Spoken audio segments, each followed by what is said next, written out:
بسم اللہ الرحمن الرحیم۔ السلام علیکم دوستو، دنیا بھر کی خبروں میں آج آپ سنیں گے، لیکن اس سے پہلے اگر ہو سکے تو لائک اور سبسکرائب کا بٹن ضرور دبا لیں۔ شکریہ۔ حماس کا کہنا ہے کہ اسرائیل شکست کھا چکا ہے، جنگ روکنے سے قبل قیدیوں پر بات چیت نہیں ہوگی۔ حماس نے کہا ہے کہ قابض اسرائیلی فوج غزہ کی پٹی میں اپنی جارحانہ اہداف حاصل کرنے میں ناکام رہی ہے۔ جب تک غزہ کے خلاف مجرمانہ جارحیت بند نہیں ہوتی، قابض کے قیدیوں کے حوالے سے کوئی بات چیت نہیں ہوگی۔ صہیونی تخریب کار ہمارے عوام کے عزم، استقامت اور مزاحمت کو نہیں توڑ سکے گی اور نہ ہی اپنے کسی جارحانہ اہداف کو حاصل کرنے میں کامیاب ہوگی۔ حماس کا مزید کہنا ہے کہ اسرائیلی جنگی جرائم اور مزاحمت کو ختم کرنے کی دھمکیاں فلسطینیوں کے حوصلے پست نہیں کر سکتی۔ قابض فوج شکست فاش سے دوچار ہو چکی، وہ صرف نہتے لوگوں کو شہید کر رہی ہے۔ بچوں، خواتین اور بزرگوں کو شہید کر کے وہ اپنی شکست پر پردہ ڈال رہی ہے۔ ہمارے لوگ اپنی سرزمین اور مقدسات کے دفاع میں ثابت قدم رہیں گے۔ حملہ آور ہماری سرزمین سے نکل جائیں گے کیونکہ ہم زمین کے باقی مالک ہیں اور انشاءاللہ جلد قبضہ ختم ہو جائے گا۔ حماس نے زور دے کر کہا کہ ہمارے لوگ نہ تو ہار مانتے ہیں اور نہ ہی ہتھیار ڈالنا جانتے ہیں، اور وہ اپنی آزادی اور فتح حاصل کرنے کے لیے پرعزم ہیں۔ اقوام متحدہ نے کہا ہے کہ یمنی حوثی بھی اسرائیل اور حماس کے درمیان جنگ بندی کی صورتحال میں جنگ بندی معاہدے پر عمل کریں گے۔ اقوام متحدہ کا کہنا ہے کہ جنگ بندی کے روڈ میپ کی تیاری کے لیے تمام فریقوں سے رابطے میں رہیں گے تاکہ تمام کی حمایت اور تعاون فراہم رہے اور جنگ بندی معاہدے پر عمل ممکن بنایا جا سکے۔ دوستو، یاد رہے کہ یمنی حوثیوں نے 7 اکتوبر سے شروع اسرائیلی حماس جنگ میں ہزاروں شہریوں کی شہادتوں اور لاکھوں کی نقل مکانی کے باوجود اسرائیل پر بمباری جاری رکھی ہوئی ہے۔ اس صورتحال میں حوثیوں نے اسرائیل اور اس کے اتحادیوں کے اہداف کو ڈرون حملوں سے بھی نشانہ بنایا ہے۔ غزہ کی پٹی کی ویڈیو ایک سامنے آئی ہے کہ ویڈیو میں دیکھا جا سکتا ہے کہ مسلسل تیسرے مہینے سے اسرائیلی بمباری کا شکار پٹی میں چھوٹے بچے زمین پر بکھرے ہوئے آٹے کو جمع کر رہے ہیں۔ بنیادی اشیاء خورد و نوش کی دوستوں شدید کمی کی روشنی میں غزہ کی پٹی میں بچے زمین میں بکھرے ہوئے آٹے کو جمع کرنے پر مجبور ہو گئے ہیں۔ اس ویڈیو میں دکھایا گیا ہے کہ 3 بچے آٹا اکٹھا کرنے کی کوشش کر رہے ہیں جو زمین پر گرا ہوا ہے۔ اس سے روٹی بنانے کے لیے بچے اس آٹے کو پھر پلاسٹک کے تھیلوں میں ڈال رہے ہیں۔ غزہ کے دوسرے شہروں سے لاکھوں رافع کے رہائشی اور بے گھر لوگ امداد کے حصول کے لیے گھنٹوں کی تار میں کھڑے ہیں۔ خاص طور پر آٹے کے حصول کے لیے طویل قطاریں لگی ہوئی ہیں۔ کچھ روز قبل اقوام متحدہ نے کہا تھا کہ غزہ کی پٹی تباہ کن قحط کے دہانے پر ہے۔ انہوں نے مزید کہا کہ جو کچھ غزہ میں ہو رہا ہے ہم نے اس سے پہلے ایسا کبھی نہیں دیکھا۔ یورپی یونین نے بھی یہ انکشاف کیا ہے کہ غزہ میں فوڈ سیکیورٹی انڈیکس اس بات کی تصدیق کر رہا ہے کہ 100% آبادی بھوک کا شکار ہو چکی ہے، جبکہ دنیا کی انسانی حقوق کی تنظیموں کا کہنا ہے کہ اسرائیل غزہ کی پٹی میں شہریوں کو بھوک کا بطور ہتھیار استعمال کر رہا ہے، جو کہ ایک جنگی جرم ہے۔ بھارت کے ساحل پر اسرائیل سے منسلک ایک بحری جہاز کو نشانہ بنائے جانے کے چند گھنٹے بعد برٹش میری ٹائم ٹریڈ آپریشنز اتھارٹی نے اعلان کیا ہے کہ اسے آبنائے باب المندب کے قریب بھی ایسے ہی ایک واقعے کی اطلاع ملی ہے۔ واقعہ یمن کے علاقے السلیف کے جنوب مغرب میں 45 ناٹیکل میل کے فاصلے پر پیش آیا۔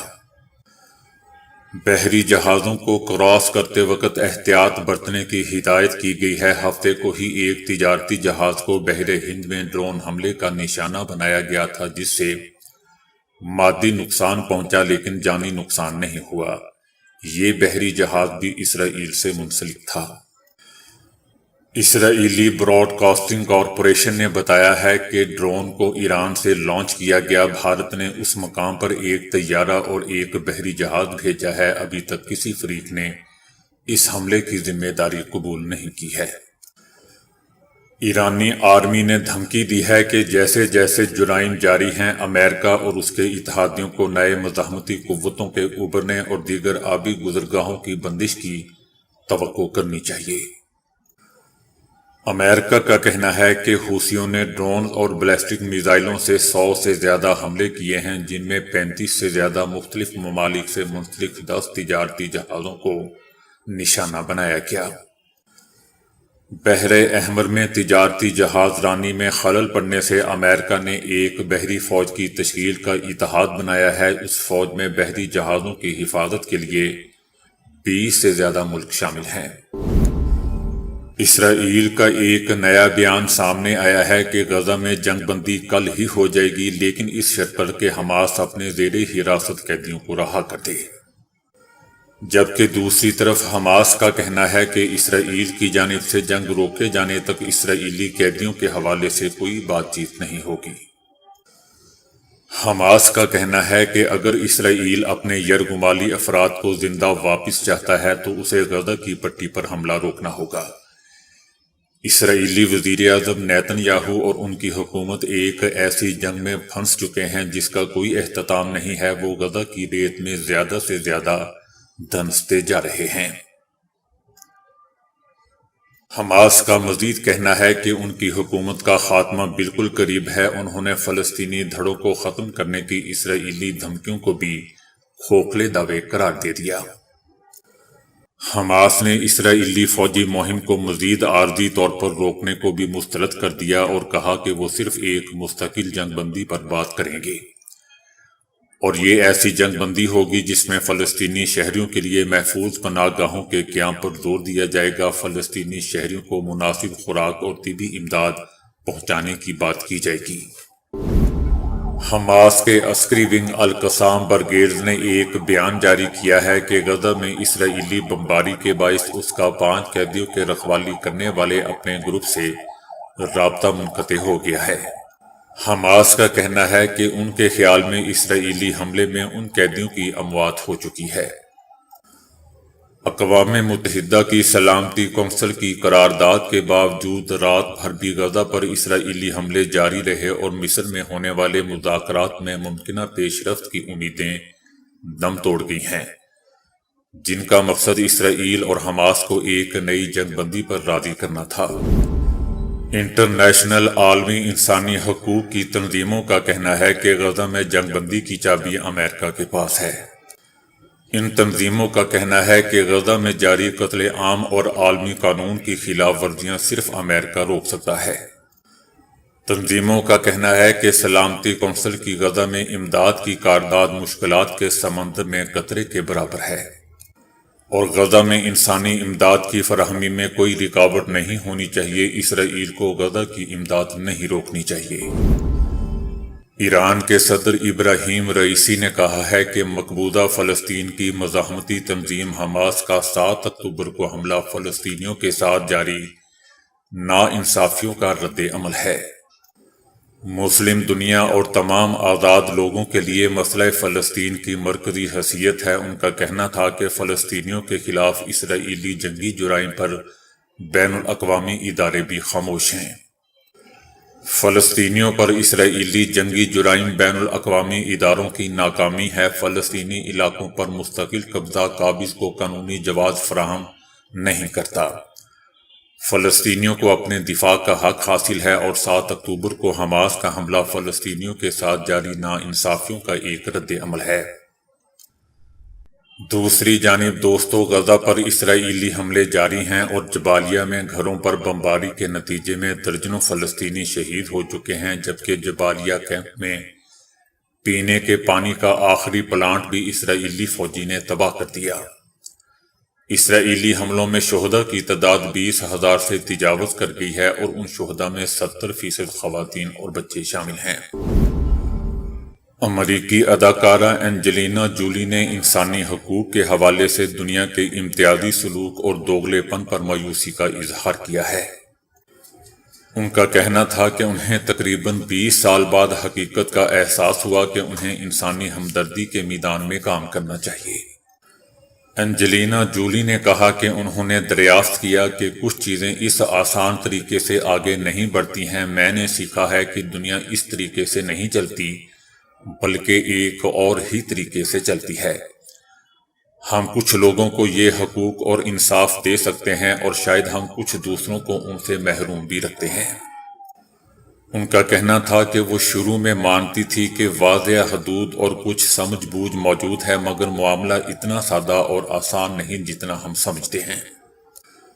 دوستو، قابل ذکر بات یہ ہے کہ اس امریکی سٹار نے 7 اکتوبر کو حماس کی جانب سے کیے گئے حملوں پر اسرائیلی فوج کے رد عمل کی شدید مذمت کی تھی، جس کے نتیجے میں غزہ کی پٹی میں اب تک 20,000 سے زائد شہری شہید ہو چکے ہیں۔ انجلینا جولی نے اسرائیل پر الزام لگایا کہ وہ جان بوجھ کر بچوں، خواتین اور خاندانوں پر بمباری کر رہا ہے اور بین الاقوامی قانون کی خلاف ورزی کرتے ہوئے انہیں خوراک، ادویات اور انسانی امداد سے بھی محروم کر رہا ہے۔ سعودی عرب نے مکہ مکرمہ اور مقدس مقامات پر نقل و حمل کے ذرائع کو فروغ دینے کے لیے نیا اقدام کیا ہے۔ اس اقدام میں اسکوٹر اور سائیکلوں سمیت ہلکے ذرائع نقل و حمل کے استعمال کو بڑھانے اور اس حوالے سے لوگوں کو آگاہی دینے کی کوشش کی جائے گی۔ سعودی حکومت نے مکہ مکرمہ اور دیگر مقدس مقامات پر محفوظ طریقوں سے اسکوٹر اور سائیکل چلانے کی اجازت دے دی ہے۔ سوشل میڈیا ویب سائٹس پر گزشتہ ہفتوں میں عدلیہ، ججز اور ان کی فیملیز سے متعلق ہتک امیز مہم چلائی گئی، جس میں پی ٹی آئی سے جڑے اکاؤنٹس ملوث ہونے کا انکشاف ہوا ہے۔ ججز، ان کی فیملی اور عدلیہ کے خلاف سوشل میڈیا پر حالیہ کردار کشی مہم میں پی ٹی آئی سے جڑے جانے والے پروپیگنڈے اکاؤنٹس ملوث نکلے۔ ان پی ٹی آئی اکاؤنٹ سے ججز، عدلیہ کو پہلے بھی تنقید کا نشانہ بنایا جاتا رہا ہے، جبکہ ان اکاؤنٹ سے بانی پی ٹی آئی یعنی عمران خان کے مقدمات پر ججز اور عدلیہ پر تنقید کی جاتی رہی ہے۔ رپورٹ میں بتایا گیا ہے کہ ججز کی کردار کشی مہم میں پی ٹی آئی جماعت سے جڑے اکاؤنٹس پیش رہے۔ سپریم کورٹ کی جانب سے جاری وضاحت سے پروپیگنڈے کو کاؤنٹر کیا گیا، تاہم فیک نیوز کو پھیلانے والوں نے وضاحت کے بعد بھی اپنے فالوورز کو کوئی وضاحت تک نہ دی۔ 7ویں بین الاقوامی Assam Islamic union model Congress گزشتہ روز دوستو ترکی کے شہر استنبول میں منعقد ہوئی، جس کا موضوع بھارت میں انصاف کے حصول کے لیے اصولوں اور طریقہ کار کا تعین اور کشمیر کا مقدمہ تھا۔ اسلامک یونین ماڈل کانگریس میں تقریباً 30 ممالک کے 75 ماہرین تعلیم، اسکالرز، دانشوروں، سفارتکاروں، صحافیوں اور ماہرین نے شرکت کی۔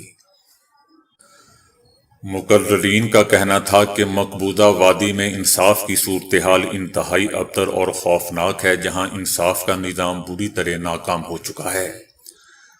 ان کا کہنا تھا کہ ہم جانتے ہیں کہ خاص طور پر کشمیر میں قیدیوں کے بنیادی حقوق اور وقار کے احترام کے لیے کوئی معیار نہیں ہے۔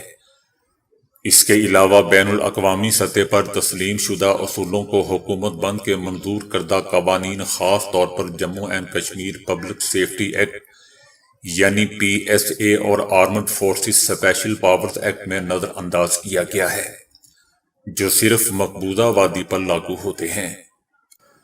مقررین کا مزید کہنا تھا کہ public safety act Jammu and Kashmir میں 1978 سے نافذ ہے اور اس کے تحت لوگوں کو بغیر مقدمہ چلائے 2 سال تک نظر بند یا قید رکھا جا سکتا ہے۔